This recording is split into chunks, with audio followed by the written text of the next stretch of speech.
కాళేశ్వరం ప్రాజెక్టులో మేడిగడ్డ బ్యారేజ్ సందర్శించడానికి రావాలని ఈ సభాముఖంగా వారు కోరటం జరిగింది అధ్యక్ష. మనందరికీ తెలుసు, ఈరోజు రాష్ట్ర ప్రజలందరికీ తెలుసు. నేను గౌరవ సభ్యులందరినీ కూడా కోరుతా ఉన్నాం, తప్పకుండా మీరందరూ రావాలని. ఎందుకంటే మనం చూసాం మొన్న బ్యారేజ్ నిర్మాణం, ఆ నిర్మాణంలో ఉన్న లోపాలు, ఆ లోపాలకు సంబంధించిన అనేక అంశాల విషయంలో మా ప్రభుత్వం రాగానే గౌరవ ముఖ్యమంత్రి రేవంత్ రెడ్డి గారు, అదేవిధంగా ఇరిగేషన్ మంత్రి గారు పూర్తి స్థాయిలో సమీక్షించి గత నెల ఇరిగేషన్ మంత్రి ఉత్తమ్ కుమార్ రెడ్డి గారు కూడా మేము ఇతర సహచర మంత్రివర్గ సోదరులందరం కూడా పోయి వాస్తవ విషయాలు ఆనాడు ఆ ప్రభుత్వంలో పనిచేసిన అధికారులతో పోయి నివేదికలు తీసుకొచ్చి మేడిగడ్డకు సంబంధించి కృంగిపోయిన బ్యారేజ్, శిథిలావస్థకు చేరిన బ్యారేజ్, పగుళ్ళు వచ్చిన బ్యారేజ్, దాని అసలు కారణాలేందని మరి విజిలెన్స్కి ఇవ్వాలని వెంటనే విజిలెన్స్కి ఇవ్వటం జరిగింది. విజిలెన్స్ రిపోర్ట్ వచ్చింది.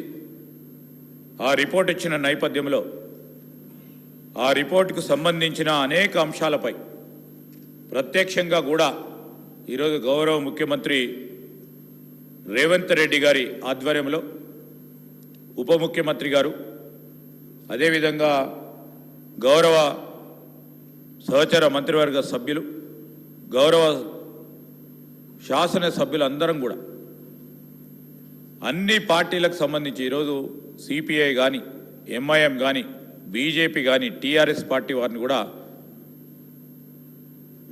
తీసుకెళ్ళాలి. ఈరోజు మేము ఒక్కరమే మాట్లాడితే అదేదో రాజకీయపూర్వంగా వారు మాట్లాడటం జరుగుతూ ఉన్న సందర్భంలో కొంతమంది ఈరోజు వారే వచ్చి వాస్తవిక పరిస్థితులను, వాస్తవిక దృశ్యాలను ప్రజల ముందట ఉంచాలనే ఒక ఆలోచనతో ఈరోజు అందరినీ కూడా ఆహ్వానిస్తాం అధ్యక్ష. దానికి తోడు ఎలక్షన్ సందర్భంలో డ్యామ్ సేఫ్టీ అధికారులు, మా ప్రభుత్వ అధికారులు కాదు అధ్యక్ష, డ్యామ్ సేఫ్టీకి సంబంధించిన కేంద్ర ప్రభుత్వ అధికారులు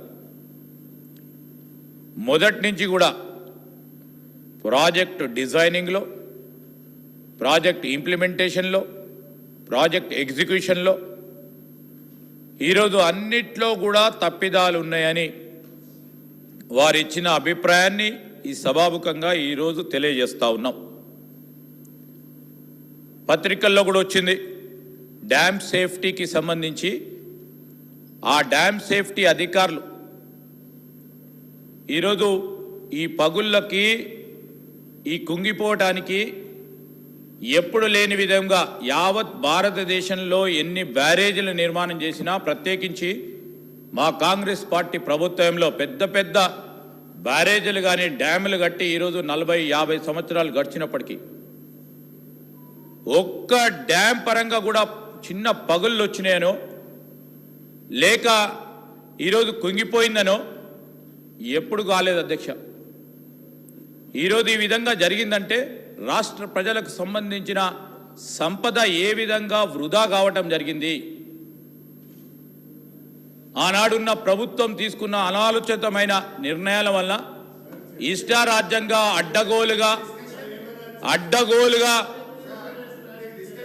ఈరోజు అడ్డగోలుగా నిర్మాణం జరిగింది కనుక పూర్తి స్థాయిలో అవినీతి జరిగిందని, ఆ అవినీతి వలన రాష్ట్ర ప్రజలకు సంబంధించిన ఖజానాకు సంబంధించిన డబ్బు ఏ విధంగా దుర్వినియోగమైందని విజిలెన్స్ రిపోర్ట్ ఇచ్చిన మాట వాస్తవాన్ని వారి దృష్టికి తీసుకెళ్తున్నాం అధ్యక్ష.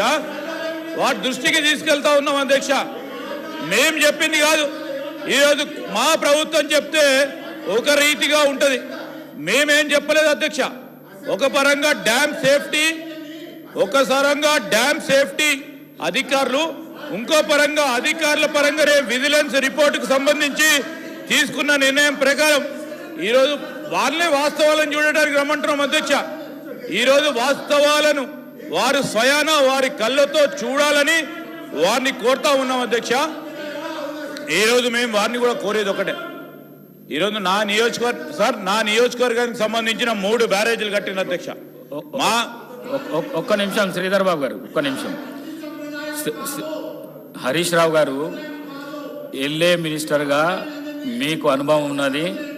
మీరు ఎల్ఏ మినిస్టర్గా ఈ సభల సీనియర్ సభ్యులు నిన్న 40 నిమిషాల టైంకు 1.5 అవర్ మీరు మాట్లాడినరు. మీరు కూడా రాజకీయ స్పీచ్లు ఇచ్చిండ్రు. మీరు ఈ విధంగా అడ్డుకోవడము సమంజసం కాదు. సభ మర్యాదలను కాపాడండి. శ్రీహరి గారు మీరు కూడా సభ మర్యాదలను కాపాడండి. ఎల్ఏ మినిస్టర్ గారు సార్ మేమేం మిమ్మల్ని అంటలేము సార్. అధికారులు ఇచ్చిన రిపోర్టు ముందు పెడతా ఉన్నావు. ఎందుకు ఉలికి పడతా ఉన్నారు సార్? ఎందుకు ఉలికి పడతా ఉన్నారు? డ్యామ్ సేఫ్టీ అధికారి సార్, సభాపతిగా